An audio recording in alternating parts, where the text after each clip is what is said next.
Topic लिखिए types of chemical reaction. Chemical reaction क्या होता है वो समझ चुके हैं ना। अब हम इसके टाइप्स देखते हैं। तो पहला है combination reaction.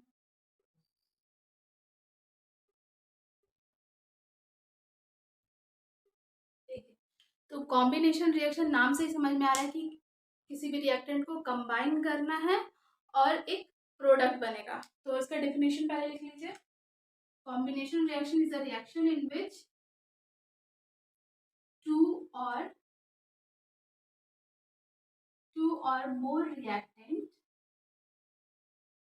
or more reactants combine to form single product। चाहे दो हो या दो से ज्यादा रिएक्टेंट हो, बट अगर प्रोडक्ट एक है तो वो होता है मेरा कॉम्बिनेशन रिएक्शन। अब इसकी एग्जांपल देख लीजिए। जैसे burning of magnesium ribbon Mg ribbon. जब हम मैग्नीशियम रिबन को ऑक्सीजन के प्रेजेंस में अगर इसे बर्न करते हैं तब क्या होता है, ये मैग्नीशियम ऑक्साइड बनाता है। या आप अपने लैब में कर सकते हैं स्कूल में कि अगर रिबन है उसको अगर हम जलाएंगे कैंडल से या फिर वो क्या बोलते हैं स्पिरिट लैम्प से, बेसिकली हम लोग जलाते हैं लैब में, तो उससे जलाएंगे तो वो मैग्नीशियम ऑक्साइड वाइट कलर का वो बन जाता है। तो ये हो गया ये रिएक्शन। इसमें क्या पता चल रहा है कि प्रोडक्ट जो है वो मेरा एक ही प्रोडक्ट बन रहा है। तो it is a type of combination reaction. Now next example, next is the quicklime. जब इसको पानी में मिलाते हैं तो क्या बनाता है, स्लेट लाइन प्लस हीट। ठीक है, तो क्या होता है ना कि जो चूने का जो पानी होता है उसको क्या बोलते हैं, क्विकलाइन। ये होता है क्विकलाइन। जो हम व्हाइट वॉशिंग वॉल करने के लिए जो चूना हम यूज करते हैं अपने घर में, तो क्या सबसे पहले क्या करते हैं, उस चूने को डायरेक्टली तो वॉल पे नहीं लगाते, उसको पहले पानी में मिलाते हैं। तो जब हम उस क्विक लाइन को, जो चूने का पानी है, चूना है, उसको पानी में मिलाएंगे तो वो क्या बनाता है, स्लेट लाइन। जो सॉल्यूशन बना, तो देखे हैं कि वो जब सॉल्यूशन बनाते हैं ना तो उसमें से बबल्स निकलता है, वो क्या है, वो हीट, कि वो हीट निकल रहा है उसमें से। तो यहाँ पे भी आप देख सकते हैं कि दो रिएक्टेंट कंबाइन करके एक सिंगल प्रोडक्ट बना रहा है। हीट को हम कंसीडर नहीं करते, प्रोडक्ट तो यही है ना। तो जब ये बना तो यही हम यूज करते हैं ना व्हाइट वॉशिंग के लिए वॉल में। तो ये भी एक क्या हो गया एग्जाम्पल कॉम्बिनेशन रिएक्शन का। अब यही जो स्लेट लाइन जो बनता है,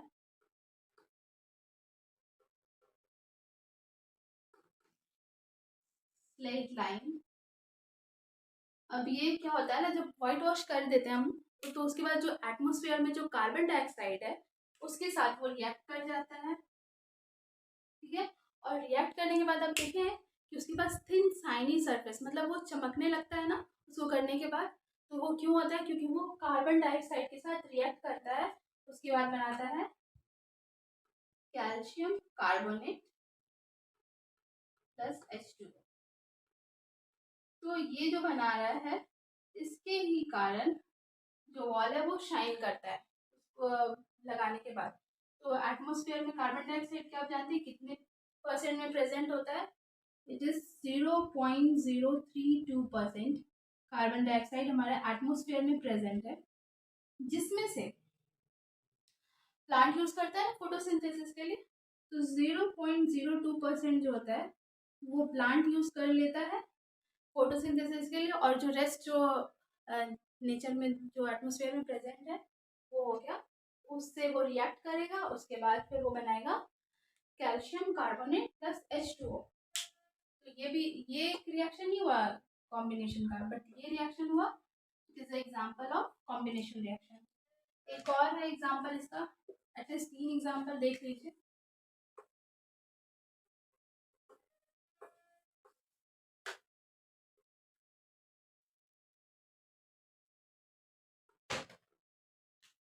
third example is the burning of coal, ठीक है, या चारकोल। अगर हम कोल जो कोयला होता है ना, उसको अगर हम जलाते हैं तब क्या होगा, तो ऑब्वियसली किसी भी चीज को जलाने के लिए हमें ऑक्सीजन की जरूरत पड़ती है, ठीक है। तो ये क्या बनाता है, कार्बन डाइऑक्साइड। और क्या होता है ना कि जब जलाने टाइम अगर सफिशिएंट ऑक्सीजन नहीं मिला एटमॉस्फेयर में, जहाँ पे जला रहे अगर वहाँ पे सफिशिएंट ऑक्सीजन नहीं है, तो वो क्या बना लेता है, कार्बन मोनोऑक्साइड बना लेता है। और ये बहुत ही डेंजरस होता है ह्यूमन बींग्स के लिए, ठीक है। और ये रिस्पॉन्सिबल, जो ग्लोबल वार्मिंग चाहते हैं ना, ग्लोबल वार्मिंग के लिए भी ये गैस बहुत रिस्पॉन्सिबल होता है। So this was all about combination reaction. Now we will see the decomposition reaction. And you know, combination reaction is just opposite of decomposition reaction. Second is decomposition reaction. तो ये क्या है? It is a reaction in which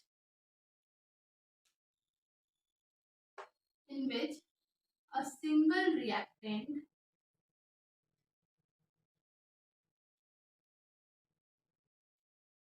decompose, मतलब एक single reactant यहाँ पे टूटता है टू फॉर्म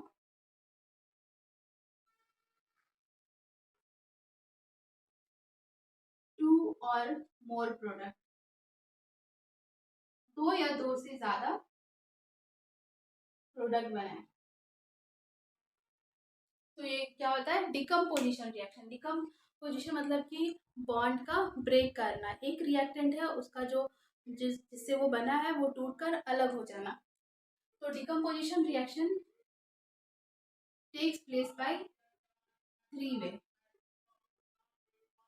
तीन तरीके से हम डिकम्पोजिशन रिएक्शन करा सकते हैं। पहला है हीटिंग प्रोसेस से, दूसरा है इलेक्ट्रिसिटी के प्रेजेंस में, और तीसरा होता है लाइट के प्रेजेंस में। मतलब अगर बॉन्ड अगर टूट रहा है तो ऐसा नहीं कि हर जितना भी कंपाउंड है वो अगर उसको हीट देंगे तो वो ब्रेक हो जाएगा। कुछ ऐसे कंपाउंड्स होते हैं जिनको हीट देने पे वो ब्रेक कर जाते हैं, कुछ ऐसे होते हैं जिनको इलेक्ट्रिसिटी पास करना पड़ता है, उसमें से अगर इलेक्ट्रिसिटी देंगे तब उसके बॉन्ड्स ब्रेक होंगे। एंड नेक्स्ट इज लाइट, कुछ ऐसे भी कंपाउंड्स हैं जिसको लाइट अगर हम देंगे तब वो डिकम्पोज होते हैं, ठीक है।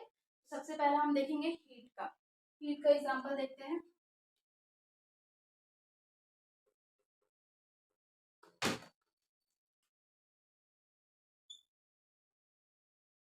तो हीट का एग्जांपल ये है कि जब कैल्शियम कार्बोनेट को हम हीट करते हैं तब वो बनाता है calcium oxide plus CO2। This is the example of decomposition reaction जो कि हीट के प्रेजेंस में हो रहा है, ठीक है। और ये लाइमस्टोन इसको बोलते हैं। और ये कैल्शियम ऑक्साइड तो क्या होता है, क्विकलाइन देखे, और कार्बन डाइऑक्साइड गैस तो आप जानते ही हैं। ये हो गया। अब हम दूसरा एग्जांपल देखते हैं। Now third is in the presence of light.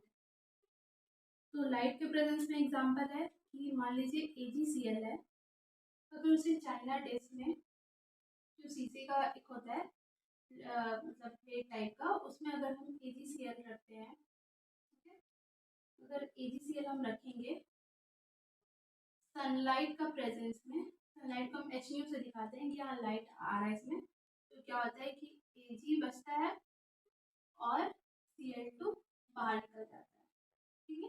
तो यहाँ पे क्या हो रहा है कि जो क्लोरीन है वो बाहर निकल गया गैस, और जो लेफ्ट जो बचा वो क्या बचता है, वो Ag बचता है जो कि ग्रे कलर का है।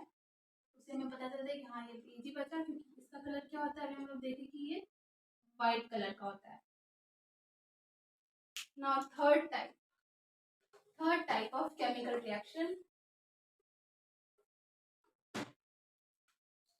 थर्ड टाइप होता है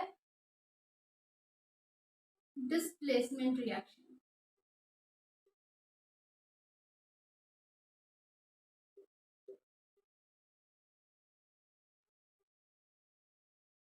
तो इसमें क्या होता है, डिस्प्लेसमेंट मतलब कि डिस्प्लेस करना, किसी को डिस्प्लेस करना, ठीक है। तो क्या होता है कि जो हाई मतलब जो मोर रिएक्टिव मेटल्स होते हैं वो लेस रिएक्टिव को डिस्प्लेस कर देते हैं, ठीक है। Type of reaction in which reactive metal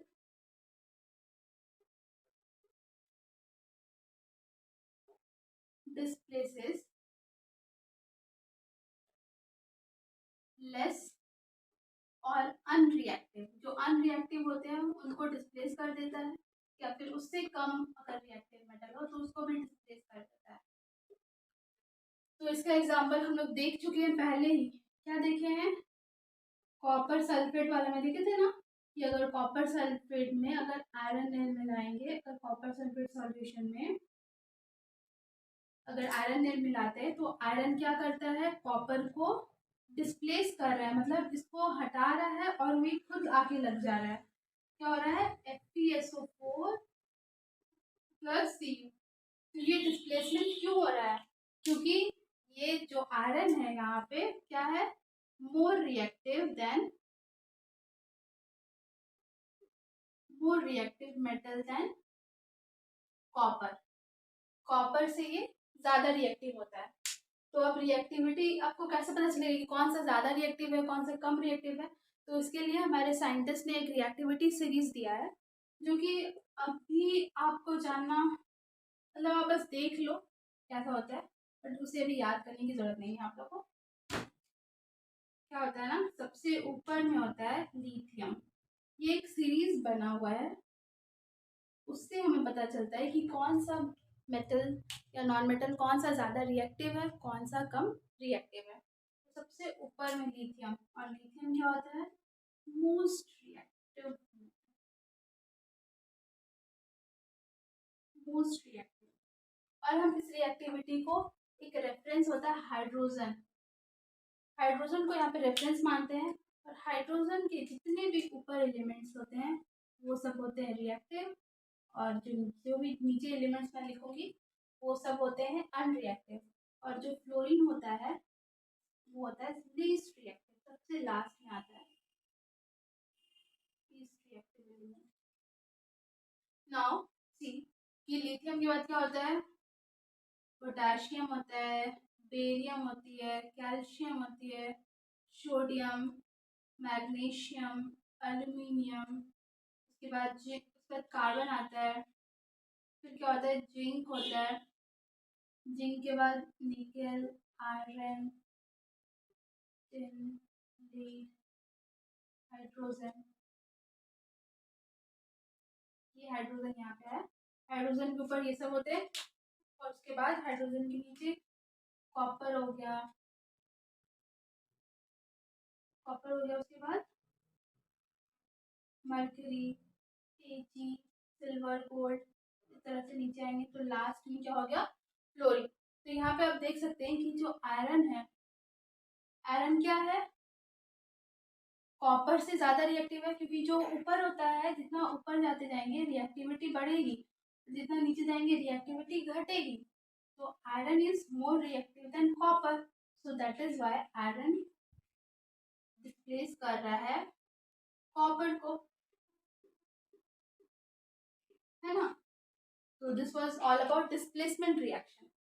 Now we will see double displacement reaction.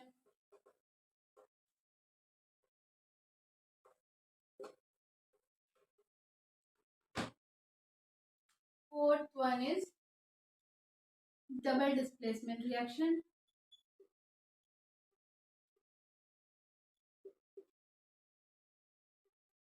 इसके बाद एक लास्ट है, उसके बाद ये चैप्टर खत्म। नाउ डबल डिस्प्लेसमेंट में क्या होता है, इसमें एक्सचेंज ऑफ आयंस होते हैं, इनमें आयन का एक्सचेंज होता है और उसके बाद प्रोडक्ट बनता है। यहाँ पे लिख सकते हैं exchange of ion in reacting species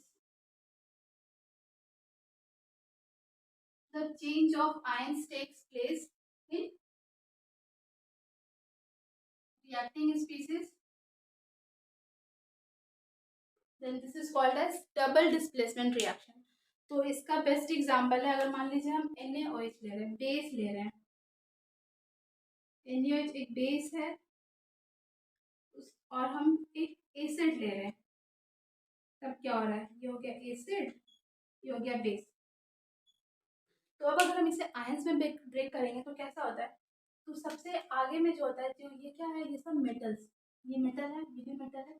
तो मेटल का प्रॉपर्टी होता है कि वो हमेशा पॉजिटिवली चार्ज होता है, ठीक है, क्योंकि वो पॉजिटिव चार्ज यू इसलिए होता है क्योंकि वो पॉजिटिव अगर हो रहा है तो वो स्टेबल होता है उस फॉर्म में, ऑक्टेट रोल के हिसाब से। तो देखिए क्या हो रहा है, ये Na+ हो जाएगा, ये माइनस हो गया, एच क्या होता है प्लस, और क्लोरीन हो गया माइनस, है ना, क्योंकि क्लोरीन आ रहा है पीरियोडिक टेबल में राइट साइड आता है, तो राइट साइड इसको हमको एक इलेक्ट्रॉन देने की जरूरत है, तो फिर ये स्टेबल हो जाता है, तो इसलिए ये Cl- के फॉर्म में रहता है। अब देखिए Na किसके साथ रिएक्ट करेगा उस वक्त, क्लोरीन के साथ। अब ये एक्सचेंज हो रहा है आयन का, इसका आयन इसके पास आ गया, इसका आयन इसके पास चला गया, है ना, इसका आयन इसके पास गया और इसके पास चला गया, तो देखिए प्लस माइनस ही मिलेगा अल्टीमेटली, तो क्या बनेगा, NaCl बना और प्लस HOH मिलके क्या बनाएगा, H2O। ये हो गया एग्जाम्पल डिस्प्लेसमेंट रिएक्शन का।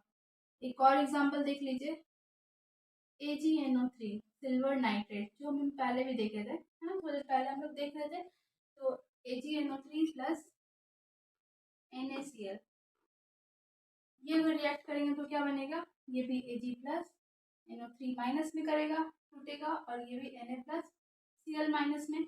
अब इसका आयन गया इसके पास, इसका आयन गया इसके पास, तो क्या बन रहा है, NaNO3 सोडियम नाइट्रेट बना और प्लस सिल्वर क्लोराइड AgCl बना, तो ये वाइट कलर का होता है बेसिकली। तो ये यहाँ पे भी हो रहा है, एक्सचेंज हो रहा है ना आयन का एक्सचेंज करके ये बना रहा है Na+ minus Ag+ Cl minus, बस इसका पॉजिटिव इसके पास गया, इसका नेगेटिव इसके पास गया, है ना। तो this was all about double displacement reaction. Now last, we are in last types of chemical reaction.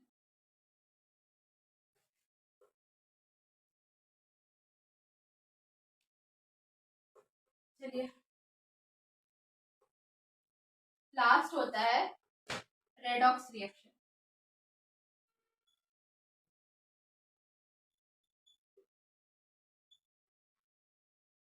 Redox reaction ऐसा रिएक्शन होता है जिसमें oxidation and reduction both take place simultaneously, मतलब ऑक्सीडेशन भी होगा और रिडक्शन दोनों होगा। तो सबसे पहले पहले इसका डेफिनेशन लिख लीजिए, उसके बाद समझते हैं कि ऑक्सीडेशन और रिडक्शन क्या होता है। Type of reaction in which oxidation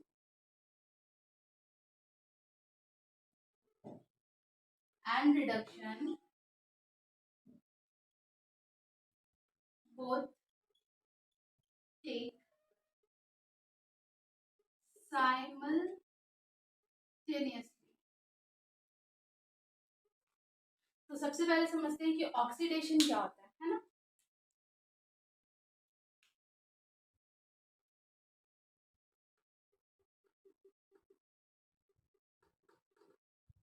तो अभी जैसे कि हम देखें किसमें, डिकम्पोजिशन में हम क्या देखें कि एनोड पर क्या हो रहा है, ऑक्सीडेशन हो रहा है, मतलब कि ऑक्सीडेशन मतलब लॉस ऑफ इलेक्ट्रॉन भी होता है। इसके बहुत सारे डेफिनेशन है जो कि हायर क्लासेस में आप पढ़ेंगे कि लाइक एक और डेफिनेशन होता है कि अगर मान लीजिए ऑक्सीडेशन स्टेट अगर डिक्रीज हो रहा है तो हम बोलते हैं कि ऑक्सीडेशन हो रहा है उस कंपाउंड का किसी भी रिएक्शन में। तो बट यहाँ पे अगर हमको जो समझना है ऑक्सीडेशन का सिंपल मीनिंग, तो आप ये समझिएगा कि एडिशन ऑफ ऑक्सीजन, ऑक्सीजन का ऐड करना और रिमूवल ऑफ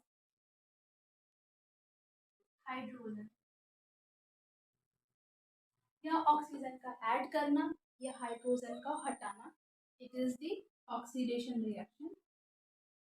एंड दूसरा क्या है, रिडक्शन। तो रिडक्शन जस्ट अपोजिट होगा इसका।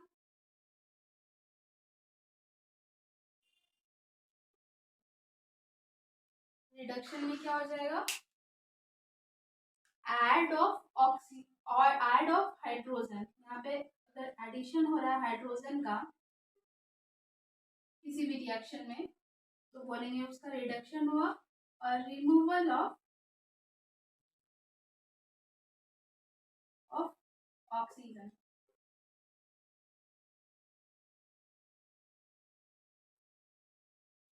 चलिए अब इसको एग्जांपल से समझते हैं। ये तो समझ में आ गया, ऑक्सीडेशन मतलब ऑक्सीजन का ऐड करना, रिडक्शन मतलब ऑक्सीजन को रिमूव करना, और उसी तरह से हाइड्रोजन का भी समझ लेंगे। चलिए अब एग्जांपल से समझते हैं। सबसे पहला एग्जांपल ये देख लीजिए, अगर मैग्नीशियम ऑक्सीजन के साथ रिएक्ट कर रहा था तो क्या बनता है, मैग्नीशियम ऑक्साइड। तो यहाँ पे आप देख सकते हैं कि ये क्या हो रहा है, मैग्नीशियम का ऑक्सीडेशन हो रहा है ना, ये दोनों ऐड करके ये बनाया, यानी कि इसका ऑक्सीडेशन हो रहा है, बस ऐड। और अगर इसका जस्ट अपोजिट करेंगे, क्योंकि ये नेचर में ही है कि अगर ऑक्सीडेशन हो रहा है तो रिडक्शन भी होगा। तो अब अगर हम इधर जा रहे हैं तो यहाँ पे क्या देख रहे हैं कि ऑक्सीजन अलग हो गया, मैग्नीशियम अलग हो गया, यानी कि ये क्या हो गया, रिडक्शन, है ना। तो ये भी एक टाइप ऑफ रिएक्शन है कि अगर किसी में ऑक्सीडेशन हो रहा है तो रिवर्स क्या होता है उसका, रिडक्शन। तो अगर एक ही रिएक्शन में ऑक्सीडेशन रिडक्शन दोनों हो तो उसे हम रेडॉक्स रिएक्शन कहते हैं। चलिए इसके एग्जांपल देख लेते हैं। अगर हम कॉपर ऑक्साइड प्लस H2 लेते हैं तो क्या बनता है, कॉपर प्लस H2O। ये एक एग्जांपल हो गया, ठीक है।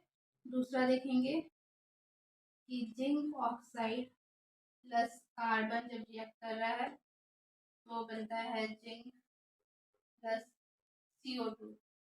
अब इसमें हमको दिखाना है कि ऑक्सीडेशन किसका हुआ, रिडक्शन किसका हुआ। तो देखिए ये यहाँ से यहाँ क्या बन रहा है, यहाँ पे पहले ऑक्सीजन था, यहाँ से ऑक्सीजन हट गया, यानी कि यहाँ हो रहा है रिमूवल ऑफ ऑक्सीजन। और रिमूवल ऑफ ऑक्सीजन क्या होता है, रिडक्शन, यानी कि ये आरो शो कर रहा है कि कॉपर का यहाँ पे रिडक्शन हुआ, यानी कि रिमूवल हुआ ऑक्सीजन का। अब यहाँ देखिए इसमें क्या हो रहा है, यहाँ पे देख सकते हैं आप लोग हाइड्रोजन था, यहाँ पे H2O मतलब ऑक्सीजन यहाँ पे ऐड हो गया, तो addition of oxygen is oxidation. तो ये हो गया मेरा ऑक्सीडेशन। ना ये एग्जांपल देखिए, यहाँ पे क्या हो रहा है, जिंक ऑक्साइड था, अब यहाँ पे सिंपली जिंक बचा, यानी कि यहाँ से ऑक्सीजन हट गया, तो ऑक्सीजन का हटना इज द रिडक्शन, और ऑक्सीजन का ऐड होना इज द ऑक्सीडेशन। अब यहाँ पे कार्बन में ऑक्सीजन ऐड हो गया, यानी कि ऑक्सीडेशन।